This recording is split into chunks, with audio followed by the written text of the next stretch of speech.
The fact that our students are finding jobs is a testament to the quality of knowledge that we're passing on and the support that they're getting as they are growing in their education and also their careers. We teach physicians and doctors how to use medical devices and pharmaceuticals and get continuing education credits. I designed it, but I barely could pass it. I pray for those doctors. The games industry has been going through huge consolidation. Even as it expands, you see this in mobile and online games. And we're talking to you at a time when tech is going through a moment. It's not the strongest moment, and there's more uncertainty throughout the economy, especially out here. How do you process that? We're not in the offices, we're in the trenches, and we have to collaborate every day. We're constantly problem solving. For my generation, that's not how we were taught how jobs work. It's changing across every industry, but it's really fast in tech. Young people are sort of taught you have to be perfect and you have to get it right the first time. That's not how life works. Tech is boom and bust. The entertainment business is boom and bust.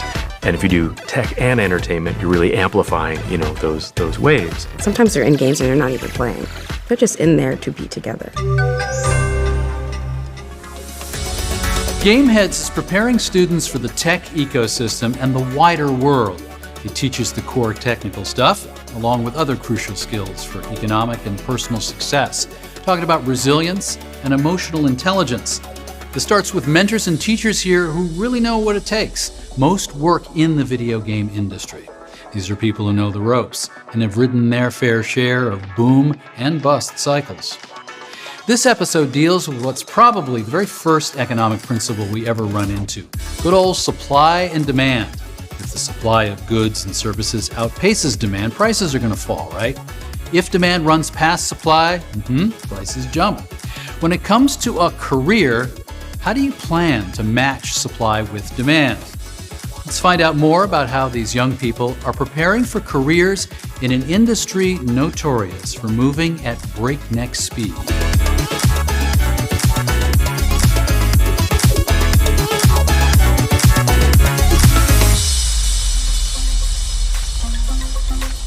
So you don't just have a casual relationship with Gameheads. You've really rolled up your sleeves here. What is it about the work that makes that worth your while? There are a few things about Gameheads that keep me coming back. Primarily community. I have a community of game developers and students that are here to support me and me to support them. And they inspire me, and hopefully I inspire them. Two, I really just believe in a place where particularly youth of color can play in a safe space. And more importantly, they can create for that space. We wanted to make sure that the students had a top-notch workspace. I teach character design course in the first semester. Character design. Tell me more about that. Essentially, in every game, film, TV show, a character has to be cast for a person's role in the story. And as a character designer, your role is to imagine who that character is and what they look like, their attributes, and then draw the physical representation of that character through all the permutations of who that character is in the story. Yeah, it does sound like an actor developing a character. You kind of have to approach it that way because you have to get up and act and perform just the same. I'm Raymond Graham. I'm actually a director of platform graphics at Unity Technologies. And over here at Gameheads, I am the Unity instructor and also a member of the advisory council on all of the things tech and programming.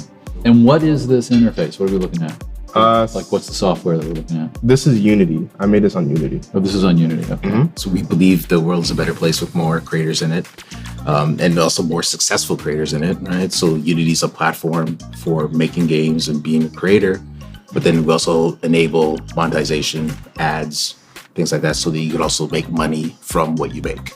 It's not open source, but it's free. You can freely download it, use it, independent. That's why a lot of indie games, for education, people use it to teach people how to make video games, because it covers a broad range of abilities. But then it's free, and then you can also pay for it, right? If you want to make a commercial thing that you actually sell. Once you have the target, like I was saying before, you just want to figure out exactly the position of the turret and the position of where the player is, right? And you want to find out what is that vector that is between those 2 points. In this same code here, I'm just going to add the bit for the turret, the target. Some of my friends were parts of this already. And I just so happened to also work at Unity at the time. I've been in the video game industry 25 years, made a bunch of different games, and I've always wanted to help out and give back, and so that's why I do this. People on the outside are still shocked about the size of the video game industry. They don't believe it when I cite the numbers. But software needs to know exactly where that camera is. It just has to know exactly where the orientation of the camera is. So like if you want different angles, you could just turn the controller in any direction that you want. I think when people think of video games, like I said, they think of the Tinker Toy. But when you point out that we are bigger than the music industry and the movie industry combined, they just gotta go, they can't see how.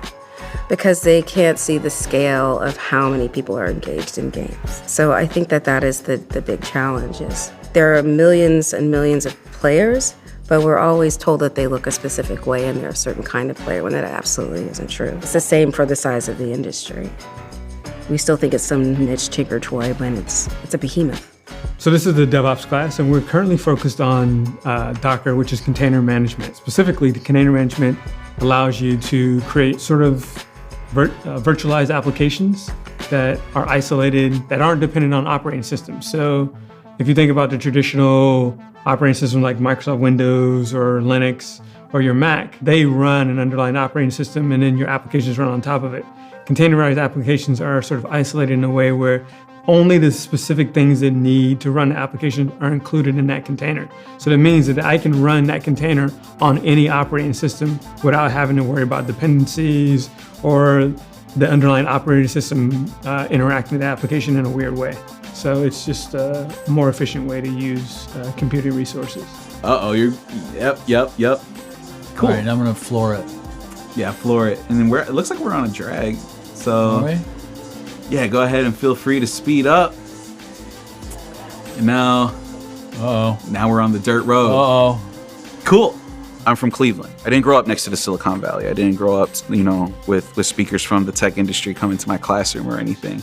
Getting into the arts, getting into video games was something that I saw that wasn't too feasible. A reason for our existence is so that way the young people that grow up here can stay here. So when a new cohort, new bunch come in, yeah, you try to get them jazzed up and try to everyone comes into any situation with a lot of baggage and whatever happened to you last night or in the morning. Yes. So what do you do to approach that? Yeah, so it all starts off with the beginning of the day. We call it town hall. It's about a 45-minute period where, the students will come in and they're like, they're either a little sluggish, some of them a little bit more energetic, right? We have music blasting and stuff, so that way, it's a chill vibe, but also people are talking louder, And then when we get the day started, we start off with some sort of like motivational activity, whether it's like something interactive where we're all playing a video game together, whether it's like Among Us or Jackbox or whatever, or we play like a motivational speech, right? And, students, depending on your generation, your background and all of that, they'll either agree or disagree. So it starts off a really dynamic conversation. We encourage them to talk with each other about it. And so, the whole purpose of that is because every student is going through something. Look at these topics and say, which two kind of stand out to us? What do we want to talk about, right? So it's going to be up to y'all, right? So who's going to be the leaders in your group that's going to step up and be like, okay, what are we going to talk about today? Listen, what are we going to talk about? You know what I mean? That's kind of like what you all are going to be doing. Once you decide what two topics you're going to talk about, what I want y'all to do is to come up with a creative way to approach it. So say, for example, we're doing mental health. Okay. We represent the year 3000. What do mental health solutions, what does mental health care look like in the year 3000? Well, when you really look at what young people are doing with their free time, they're on social media, they are on online games, primarily because this is their primary means of socialization at this point, especially during the pandemic. So you're seeing, huge numbers of people online and with engagement. And they're mostly on there to socialize. I mean, sometimes they're in games and they're not even playing. They're just in there to be together. And so you're seeing that even increase across the industry because so many more youth are engaged. So you're really seeing the industry reflect the actual population of the people, not this niche genre of people who used to play games. I think the fact that our students are finding jobs is a testament to the quality of knowledge that we're passing on. and the support that they're getting as they are growing in their education and also their careers. I do level design and technical game design, and what we do basically is we teach physicians and doctors how to use medical devices and pharmaceuticals so they can learn, get continuing education credits, and be able to perform on the go and learn their craft from anywhere from their phone, on VR, AR, stuff like the Magic Leap, Oculus Rift, stuff like that. But there's a gamified part of that training that you offer. Yeah, absolutely. It's very much video games with the learning kinesthetic aspects of teaching and whatnot, so yeah. See, that's fascinating as this really powerful training tool. Yeah. And sometimes it's equipment like medical devices? Yeah, sometimes we, I think the last device that I did a game for was for Medtronic's renal denervation device. So that's a kidney thing? Yeah, so it's for lowering blood pressure and whatnot. And it is very, very complicated and difficult game to play. I mean, I designed it, but I barely could pass it, so I pray for those doctors. But yeah, it's gonna be pretty cool. Every 2 years, most physicians have to go back and like relearn and prove that they still know their craft. But our games do award credits and actually does distribute that credit to a database. So doctors could skip school and just play those games and they can actually get their credits, while also benefiting certain clients and medical companies and teaching doctors how to use these new devices that are coming out. It's an industry that has a lot of work to do on diversity. From your view from the inside, can you also testify to that? I think it's exacerbated because of the lack of access to technology. And so we're seeing that barrier lower, but we're not really seeing other people come in to really raise that knowledge of the craft. They're teaching to the tool, but they're not teaching the craft. And we teach the craft here. I don't want to minimize this, but many students in even public school will have access to a laptop and better internet than they would have, but not necessarily the skills needed to do 3D modeling and all this other stuff that they need to know how to do. Yeah, I think it's that, but that's also teaching to the tool. Yeah. The process is how all of that stuff comes together, how it needs to come together, and actually how you use it as a tool to express emotion. That's the craft. And ideally, we want to do this in unison with the green screen effect so that we could key in somebody inside this virtual set. I was really struck by a story told by a student here. I just sort of asked about the group dynamics on a game that they were working on. There's a bunch of people, probably with strong opinions, probably with, like most groups, with one loudmouth in the middle of it. So there's something that seems to happen here on its best days. The process for the group allows some kind of tradition here that helps that creative process work itself out in a kind of nurturing way. That's intentional. I think some of that is the background of the founders. We've all been in game development in the trenches. We're not, most of us don't come from the executive team. We're not in the offices, we're in the trenches, and we have to collaborate every day. We're constantly problem solving. So we're teaching our students how to think like problem solvers. You really have to create a situation where people feel comfortable sharing their ideas. And then as a leader, you get to pick the best one of those. I think some of that comes from the culture of what has worked best for the people who have actually developed games, who have developed the program, and also who we are as individuals. We think of the indie games as the, vision-led, artsy ones, and then the big commercial games as having sort of other values. But is there kind of a dialectic with this? If you want to work in the industry, you need to get paid, you need to pay your rent, you need to put food on the table. That is a reality of working in the creative industry. And I think it's okay to be aware of that while still focusing on what story you want to tell. And there's sort of a stereotype of indie projects as being creative focused at the expense of business capability and opportunities. And I don't know that, certainly some projects fall into that mold, but I don't know that I agree with that. More like this? Potentially. And then think about if you were to give this to an engineer to build it, they would know that that's a button. They could just put a button in there. And I think this is sort of what I think about when I think about, indie film and sort of the parallels to the film industry. you can tell an interesting and compelling story.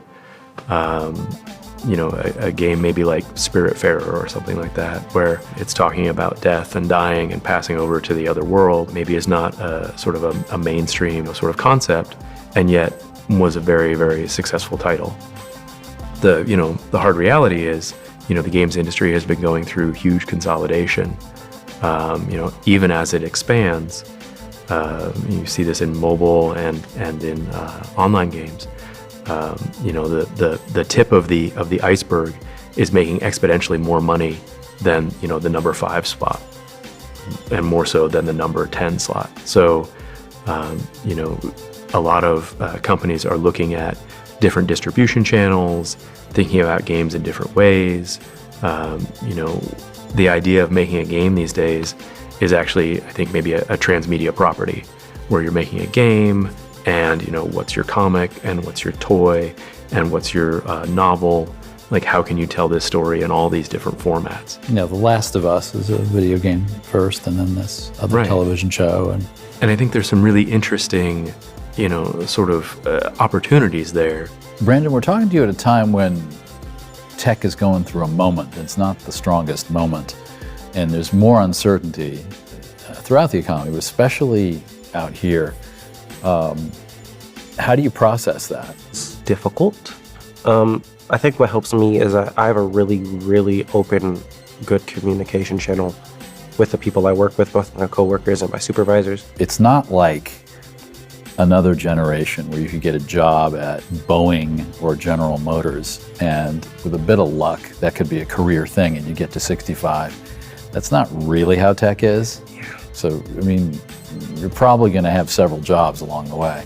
For my generation, that's not how we were taught how jobs work. And that's changing. It's changing across every industry, but it's really fast in tech. If you train to be a teacher and you're pretty good at it, there's going to be jobs for you. But this is an industry that, despite its gargantuan size, there's a lot of creative destruction.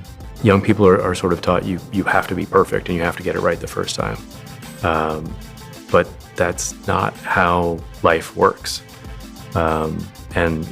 Tech is sort of, boom and bust, and the entertainment business is boom and bust. And if you do tech and entertainment, you're really amplifying, those waves. And so, again, that's why I think we really focus on teaching the concepts and the awareness of the industry, so that, depending as to what path young people want to find their way into the industry, there's different opportunities. I've worked in the startup space for many, many years, as well as working at big companies. There's a real chance that your company will go under at big game studios. Your project gets canceled. I can't tell you the number of games that I've worked on that have never seen the light of day. And so, we talk about, sort of that ebb and flow, but okay, that project fell apart. What are you going to do to look for a new project? How do you go about sort of pick yourself up, dust yourself off, and continue when that's really, really hard? With Gameheads, in bringing in industry mentors who can talk candidly with students about what the day-to-day is like, so students have hopefully a more realistic expectation of what the work is like, and it's not just a video buzzreel somewhere that's all glamour. That'd be a good interactive experience to design, which is called boom bust or creative destruction, or something that helps people explore this notion of it's a series of jobs with certain stretches of uncertainty. Interesting to have a game that kind of talks about that. I hope that everyone continues to rethink what games are and who makes them, because that's changing. On the next episode of Skin in the Game. I was amazed when I saw it. I didn't tell them to do this. We don't teach that. They just naturally decided that they wanted to go. They knew the talent. People were coming in and the environment around us changing. That became really personal for all of us. It was changing our lives and our communities. As you go up the levels, the conversations with the cashier get a little more transactional. Once you arrive into your work, you start noticing that the environment also changes itself. Cash register in which you were dealing with is a little upgraded. We wanted to really address freedom and freestyle. Donuts, ghost riding, getting out of the car and actually pulling off certain combos. A lot of researching, dive into this unfamiliar world. I definitely categorize it as more of an anthropological approach to learning. How much do you want to sell it for? They're like 25 cents. You want to sell it for 25 cents? We just want people to play it. The development of the game is an economics lesson for the developers. So there's some folks that do argue that I'm a game developer, but I'm not making video games. They have this DJ in the corner and they've got a bar. I mean, it's just like, it's like Silicon Valley tech company thing. I want my students to have this experience, but just 1% of it, not excess. It's great for team building, and two, seeing engineers learn how to pop and lock is always going to be a fun memory for me.